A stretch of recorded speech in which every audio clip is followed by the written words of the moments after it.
Welcome to another Gran Turismo Sport tutorial.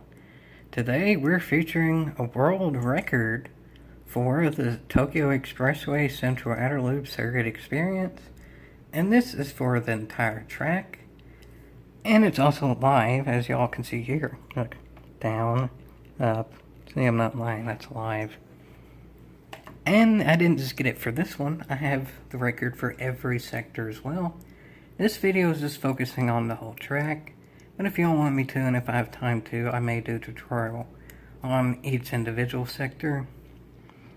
Because I guess I just happen to like this tower model, and or other people still can't get in because of the previous glitch I've discussed in other videos, but nonetheless, it's a world record, so I may as well show it, I guess, because somehow or another, I actually am first in the world. I'm surprised myself doing this.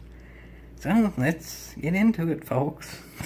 A world record that's legitimate and proven live. Always nice. Okay. Anyway, now that we are here now, I'm pretty sure it's here. Shouldn't be glitching too terribly bad, I hope. This is the parameters. It is a Subaru WRX. They don't say Impreza for the race car. It's this. And, oddly enough, I'm actually not using active steering, or counter steering. It's also at the end. But for now, this is, I think, all in all, as good as I can do. There may be like a tenth of a second out there, but for an entire lap, this is my downright dandiest, so I figured I may as well show that entire lap.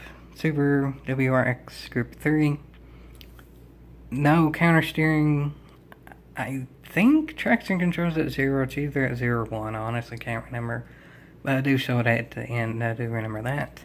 But anyway, let's get into it and see what I do remember, because, well, I guess all in all, it was a decent amount of what I could remember. I guess that's fair to say, given that, despite all the circumstances, it is actually a world record.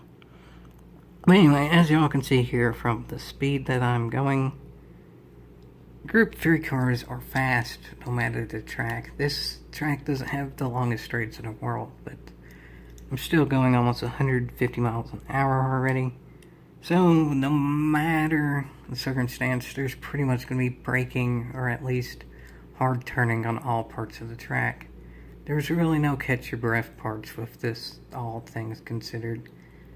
So, just hang in there, do the best you can, and most importantly, above all, just before I get into the specifics, if you don't hit walls, you're doing pretty good. So yeah, now let's get into specifics. This is one of the faster parts of the track, no doubt, and this turn in general is fast as well, but it's not terribly hard. It is actually really important because it leads to a very long straight, but it's not terribly hard because it's actually a relatively long turn. So you have a bit of margin for error that you can kind of correct yourself going into it. But all in all, if you care about mid 120s through the turn and you get close to that apex and exit out, you're good. I've gone 123 through there and hit the wall. I've gone 125 and not. And as y'all saw there, it was kind of at the main bit of the apex at 124. And I mean, I'm not behind the Ghost. The Ghost, periodically, I'll just have on to see where I am compared to it, like my previous best, which was a 751. And I gained almost a tenth of a second on that, so at any point the Ghost is never that much farther ahead or behind, but at least here, I'm not behind it, so that all in all was pretty good. But this turn is more than just straight up do it as I say, like just take a certain speed in and just hit the apex.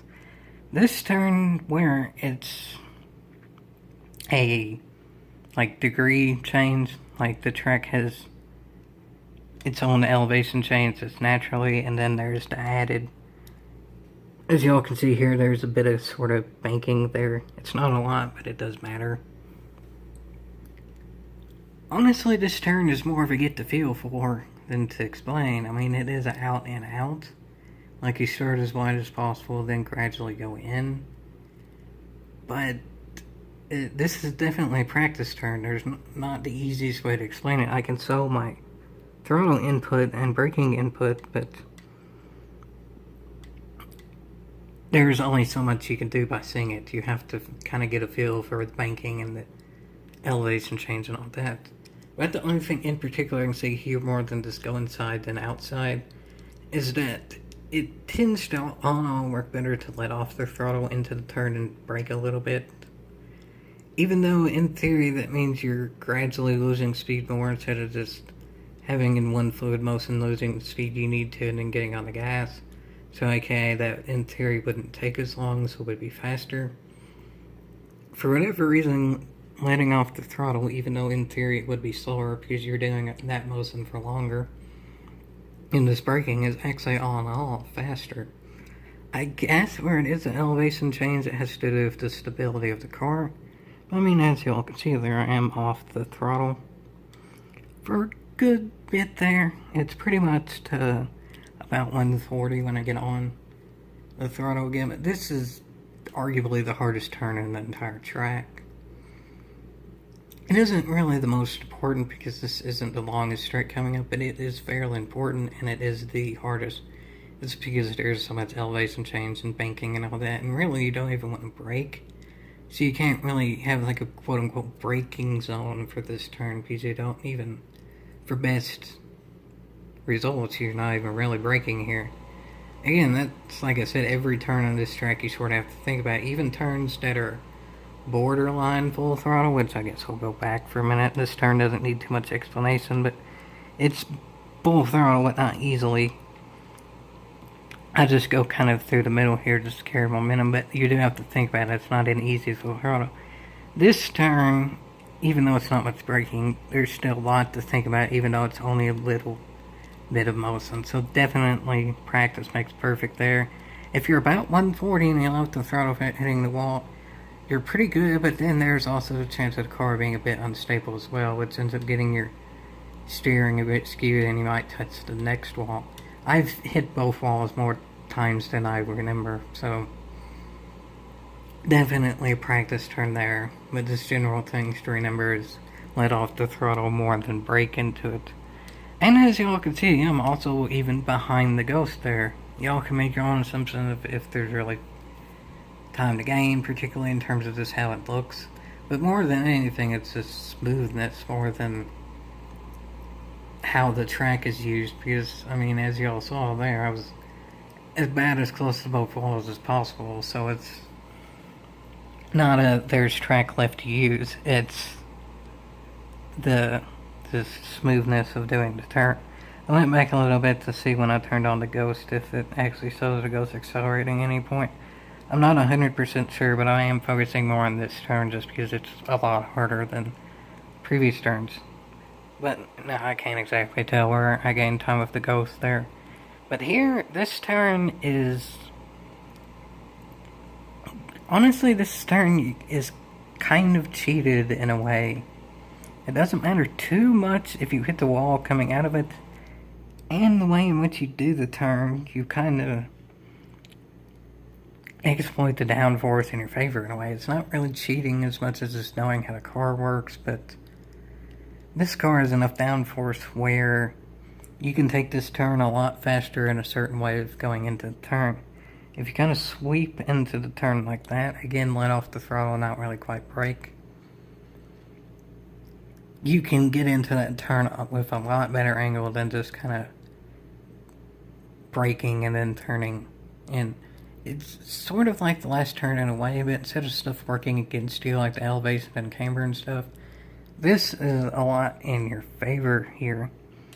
So be brave here, go faster than you really think you can, and to be exact, I was able to carry about 132, but honestly I've done as good as like 134 through here. And even if you do attempt 134 and just touch that wall a little bit, it doesn't matter too much, because look at the length of the straight, it's not that big a deal. So bravery is definitely important in here, because even if you clip a wall a little bit, it's not that big a deal. So just sweep into the turn and carry as much speed as you feel comfortable with. And honestly, the car worked reward you really for confidence. Like, it's in a way more unstable and harder to make the turn at 128 than it is at 132, if that makes any sense. The faster you go, it seems like the more the downforce works for you here. This turn, though, is a little bit different. There is kind of a set speed here, but that's because there's more than just one wall to worry about. That turn, there was just an outside exiting the turn wall that was the main worry there. This turn, you can clip that wall, and then if you clip that wall, you're pretty much going into the next wall, guaranteed. And also, even if you don't clip this wall, if you carry too much speed, you might still go into the next wall. So there's pretty much an exact speed to carry through here. You want to turn all the way to the right, but you want to carry just enough speed to where you don't hit that wall, but then not too much where you hit the next. This turn, I guess you can look at the speed here, but it's yet another practice turn as well. Here I'm at 122. I left the throttle a little bit, though there is a tiny bit of braking there, just a little bit. Coming up to it, as y'all saw, the brakes was on for a little while there. Tiny bit of braking for that turn. Not much, just tap the brakes a bit.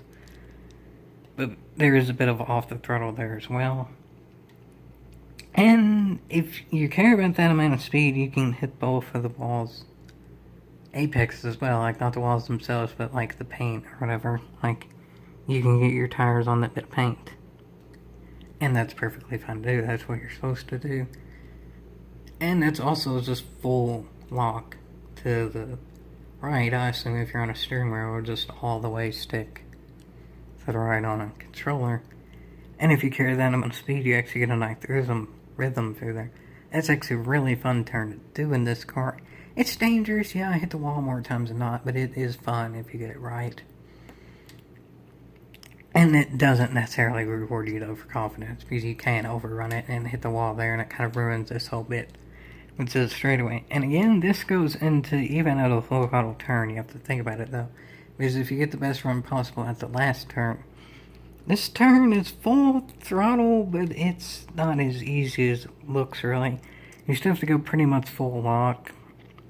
And again, it's pretty much full lock. It's not quite.